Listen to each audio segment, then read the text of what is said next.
Pyorrhoea মাড়ির রোগ এর জন্য 5টি কার্যকরী ঘরোয়া প্রতিকার। পায়োরিয়া একটি ব্যাকটেরিয়া জনিত দাঁতের রোগ। সহজ ভাষায় এটি মাড়ির একটি প্রদাহ যা প্রাথমিকভাবে দাঁতের শিকদের চারপাশে থাকা ঝিল্লিকে প্রভাবিত করে। যদিও পায়োরিয়া একটি সাধারণ এবং বেদনাদায়ক সমস্যা যা অনেক লোককে জর্জরিত করে, পায়োরিয়ার জন্য ঘরোয়া প্রতিকারগুলি এটি মোকাবেলা করার জন্য যথেষ্ট সহজ এবং কার্যকর। যাই হোক, যদি চিকিৎসা না করা হয় তাহলে পায়োরিয়া পুঁজ ফুটো, দাঁত শিথিল হওয়া এবং দাঁতের ক্ষয় হতে পারে। ব্রাশ করার সময় রক্তপাত, মাড়িতে ঘা, দুর্গন্ধ, খাওয়ার সময় ব্যথা এবং ফুলে যাওয়া, লাল বা ছিদ্র হয়ে যাওয়া সবগুলোই পায়োরিয়ার ক্লাসিক লক্ষণ।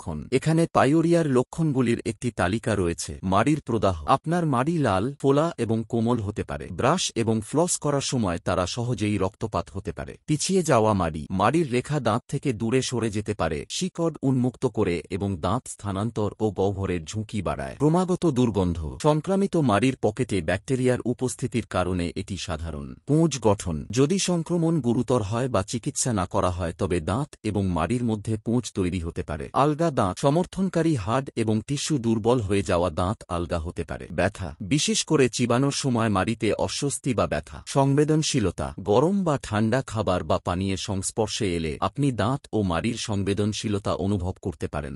ঘরোয়া প্রতিকারের মাধ্যমে পাইরিয়ার চিকিৎসা। 1. লেবুর রস। পাইরিয়ার চিকিৎসায় কাঁচা লেবুর রস কার্যকর হতে পারে। আপনি আপনার আঙুলের ডগায় কিছু লেবুর রস নিয়ে আপনার সমস্ত মাড়িতে আলতো করে ম্যাসাজ করতে পারেন। এটি আপনাকে শুরুতে জ্বলন্ত সংবেদন দিতে পারে তবে শেষ পর্যন্ত রক্তপাত বন্ধ করবে। নিয়মিত ব্যবহার অবশ্যই আপনার মাড়ি এবং দাঁতের অবস্থার উন্নতি করতে পারে। সরিষার তেল দিয়ে আপনার মাড়ি মালিশ করাও পাইরিয়ার চিকিৎসায় কার্যকর। দাঁত ব্রাশ করার পরে আপনি কিছু সরিষার তেল নিতে পারেন এবং এতে 1 চিমটি লবণ যোগ করতে পারেন। আপনার তর্জনীর ডগা ব্যবহার করে এই মিশ্রণটি দিয়ে আপনার মাড়ি ম্যাসাজ করুন। মাড়িতে অতিরিক্ত ব্যথা হলে আপনি এই মিশ্রণে একটি ইয়ারবাড বা কটন বল ভিজিয়ে আপনার মাড়িতে আলতো করে ম্যাসাজ করতে পারেন। আপনি এই মিশ্রণে অ্যালোভেরা জেল এবং 1 চিমটি হলুদও যোগ করতে পারেন কারণ এতে যথাক্রমে অ্যান্টিমাইক্রোবিয়াল এবং অ্যান্টিফাঙ্গাল বৈশিষ্ট্য রয়েছে। 3. পেয়ারা। ভিটামিন সি এর সমৃদ্ধ উৎস হওয়ায় পেয়ারাকে দাঁতের জন্য একটি চমৎকার টনিক হিসেবে বিবেচনা করা হয়। 1 চিমটি লবণ দিয়ে ছিটিয়ে কাঁচা পেয়ারা ফল চিবিয়ে খাওয়াও পাইরিয়ার জন্য একটি দুর্দান্ত ঘরোয়া প্রতিকার। পেয়ারা ফলের কোমল পাতা চিবানোর কথাও বিবেচনা করা যেতে পারে। এতে দাঁত সুস্থ থাকবে এবং মাড়ি থেকে রক্ত পড়া বন্ধ হবে। 4. ফিটকিরি এবং ডালিমের ছালো। এটি পাইরিয়া নিরাময়ের জন্য কার্যকর ভেষজ প্রতিকারগুলির মধ্যে একটি হিসাবে বিবেচিত হয়। শুধু 500 গ্রাম ডালিমের শুকনো খোসা এবং 10 গ্রাম ফিটকারি, কালো মরিচ এবং ইপসম লবণ সেন্ডা নামক নিন। এই উপাদানগুলোকে পিষে একটি সূক্ষ্ম পাউডার তৈরি করেছে কেনিন। উপকারী ফলাফলের জন্য নিয়মিত এই পাউডার দিয়ে দিনে 2 বার আপনার দাঁত পরিষ্কার করুন। 5.